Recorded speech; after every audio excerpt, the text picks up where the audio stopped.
మంగళగిరి దగ్గర చిన్న administrative capital కంటే ఏం కావాలో విభజన చట్టంలో స్పష్టంగా చెప్పబడి ఉంది. హైకోర్టు, సెక్రటేరియట్, రాజ్భవన్, ఇవన్నీ వాటికి పూర్తిగా మేమే కేంద్ర ప్రభుత్వమే నిధులు ఇచ్చి నిర్మిస్తామని చెప్పింది. అది రాష్ట్ర ప్రభుత్వం ఒక అడ్మినిస్ట్రేషన్ నడపడానికి, సరే కొన్ని క్వార్టర్స్ అవి ఇవి ఉంటాయి. ఆ తర్వాత నగరంతో నీకేం పని?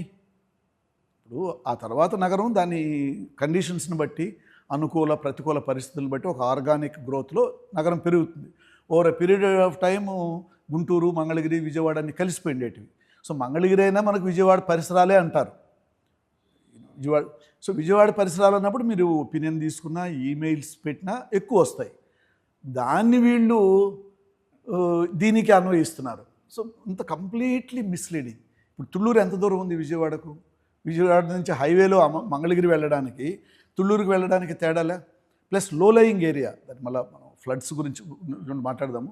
సో ఏ విధంగానూ శివరామకృష్ణన్ కమిటీ బహుళ పంటలు పండే భూముల్లో పెట్టమని పొరపాటుతో ఒక్క అక్షరం కూడా అనుకూలంగా చెప్పాల. అది వీళ్ళు మిస్ఇంటర్ప్రిటేషన్.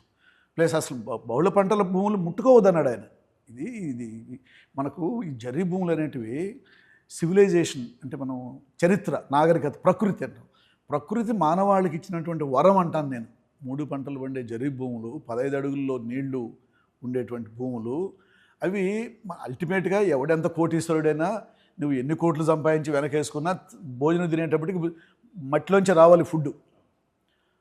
ఆ మట్టిలోంచి అన్నం పండించేటువంటి భూములు నీకు ఎక్కడంటే అక్కడ ఉండవు. ఉన్న చోట వాటిని పరిరక్షించుకోవాలి. సరే నగరం పెరిగే కొద్దీ పంట భూములు కూడా అది ఆక్రమించుకుంటూ పోతుంది. అర్బనైజేషన్ మాకు అవగాహన ఉంది మనకు. అది వేరు. ఒక్కసారిగా ఒక లైన్ గీసేసి ఇది మొత్తం రేపటి నుంచి వ్యవసాయం జరగడానికి వీల్లేదు,